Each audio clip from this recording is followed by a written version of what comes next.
दोस्तों, श्रीकांत जिचकर। उनका जन्म एक मराठा परिवार में हुआ था। उनकी पहली डिग्री मेडिसिन में थी।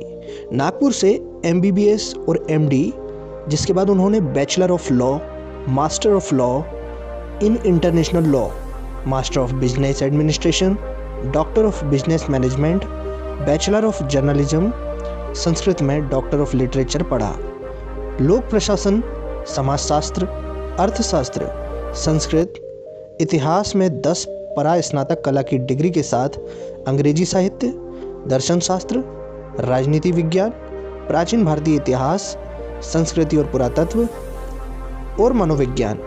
उनकी अधिकांश डिग्रियां फर्स्ट मेरिट के साथ थीं और उन्होंने अपनी डिग्रियों के लिए कई स्वर्ण पदक प्राप्त किए। 1973 और 1990 के बीच उन्होंने हर गर्मी और हर सर्दी में विश्वविद्यालय की 42 परीक्षाएं लिखीं। 1978 में वह संघ लोक सेवा आयोग द्वारा आयोजित भारतीय सिविल सेवा परीक्षा के लिए खड़े हुए, जिसके बाद उन्हें भारतीय पुलिस सेवा संवर्ग के तहत एक केंद्रीय सिविल सेवक के रूप में चुना गया।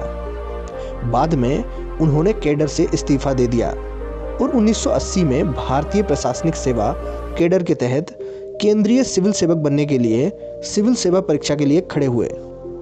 शामिल होने के 4 महीने बाद उन्होंने अपना पहला आम चुनाव लड़ने के लिए एक बार फिर इस्तीफा दे दिया, जहां वे चुने गए। महाराष्ट्र विधानसभा 26 साल की उम्र में देश में सबसे कम उम्र के विधायक बन गए। बाद में वे एक मंत्री, एक समय में 14 पोर्टफोलियो रखते थे। वह महाराष्ट्र विधानसभा, महाराष्ट्र विधान परिषद के सदस्य थे और उन्होंने महाराष्ट्र सरकार के राज्य मंत्री के रूप में भी कार्य किया। वह राज्यसभा उन्होंने 1992 में नागपुर में सांदीपनी स्कूल की स्थापना की। उन्होंने 1998 के लोकसभा चुनाव में भंडारा गोदिया लोकसभा निर्वाचन क्षेत्र और 2004 के लोकसभा चुनाव में रामटेक लोकसभा निर्वाचन क्षेत्र से चुनाव लड़ा और वोटों के एक छोटे से अंतर से हार गए। 2 जून 2004 को नागपुर से लगभग 60 किलोमीटर दूर कोंधली के पास एक ट्रक की उनकी कार से टक्कर हो जाने से उनकी मृत्यु हो गई।